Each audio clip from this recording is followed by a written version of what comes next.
All right.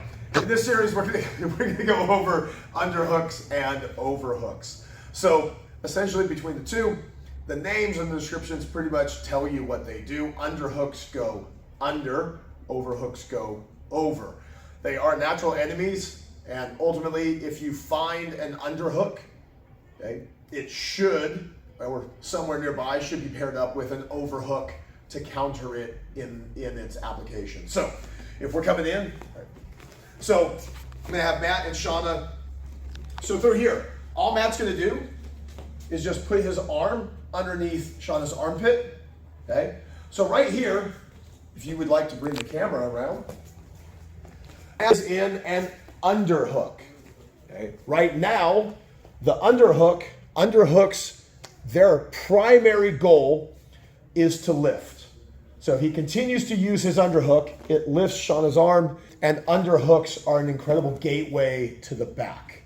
So right now, if Shauna does nothing, the underhook exists by itself, and then Matt's going to continue to use that underhook to then gain access to get behind Shauna.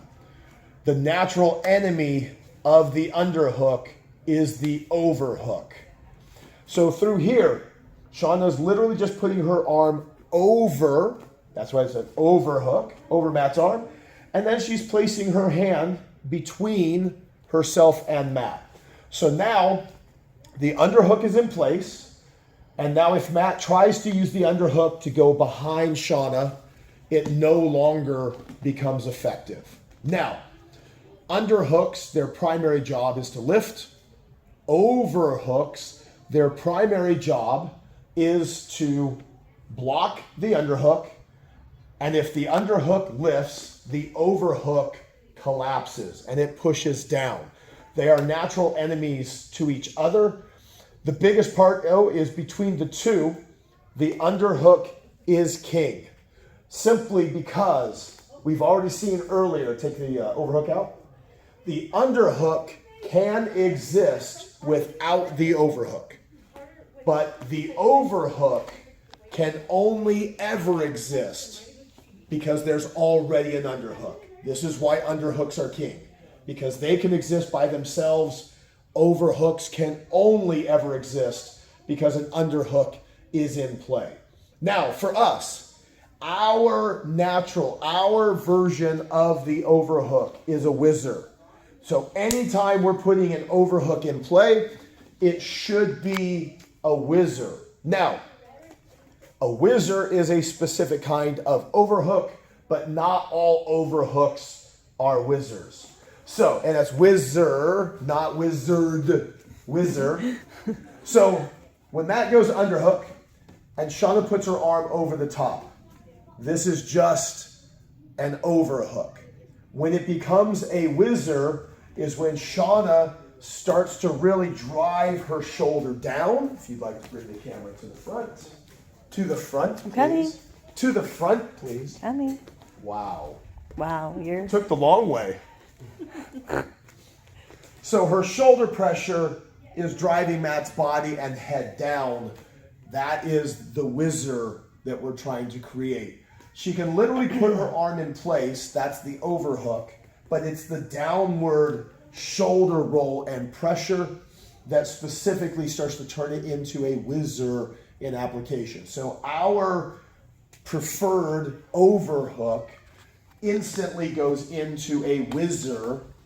So for us, whizzer and overhook become synonymous as part of our fundamentals. The moment you go into an overhook, it should always come with that downward pressure.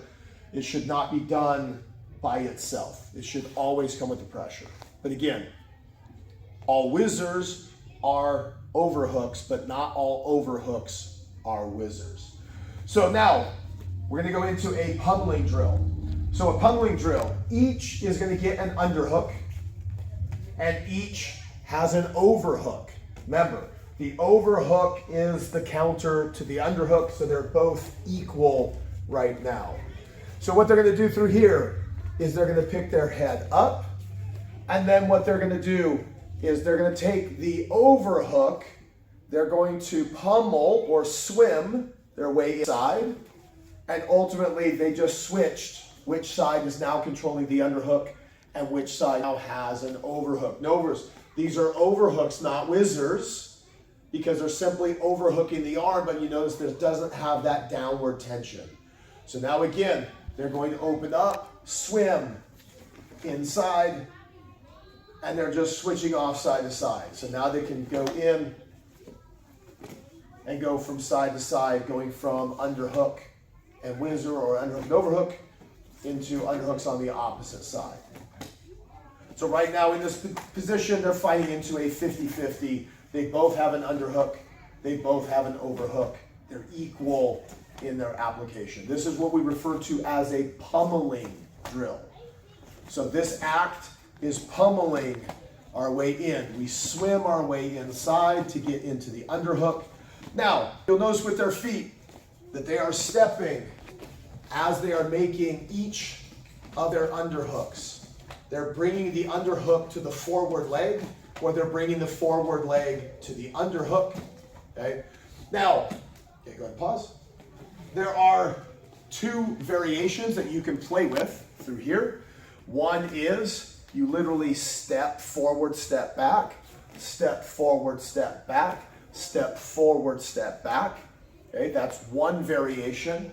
Another, if you watch my feet, right now my feet are equal. There is no stance. One foot is not forward from the other. The moment I pivot my feet, my right leg is now forward, my left leg is now the rear, and when I pivot and pivot and pivot, each changes which foot's in front. So let's do one set, stepping. So on each underhook, step with it. So step forward with the underhook. Whichever hand's in front, step with that leg. There you go.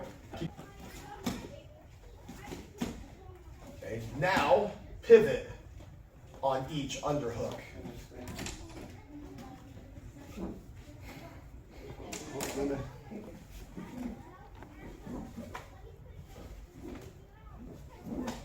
You can tell the striker has better pivots. The step is way better for me. The grappler's like, I don't know what to do with my feet. Am I doing this right? Am I throwing punches? Outside. So now, one of the other variations is as we start going through, is to then pop with our shoulder. Every time the underhook hits, we hit with that shoulder as we make our connection. So if I'm here and my underhook is going in play, okay, I hit with that shoulder. As I dig, I hit with that shoulder as I dig.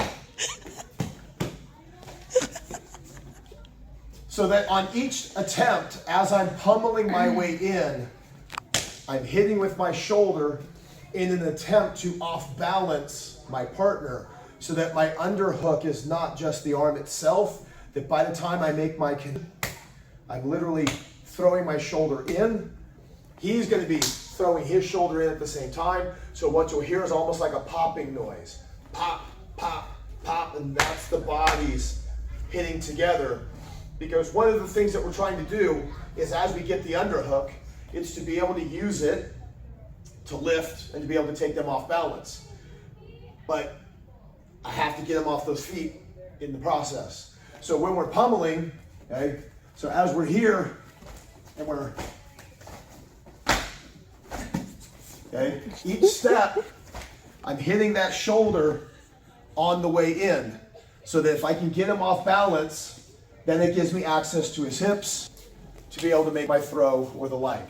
So we have a very polite, where we're just flowing into our pummel, and then we have a little bit more of a violent pummeling, where we're actually physically trying to take each other off our base and off our balance.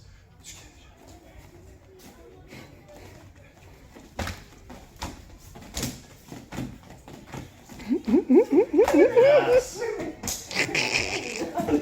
Anti. All right. So that finishes our fundamentals of underhooks and overhooks and a couple practices that we can get into with the underhook and overhook with our pummeling drill.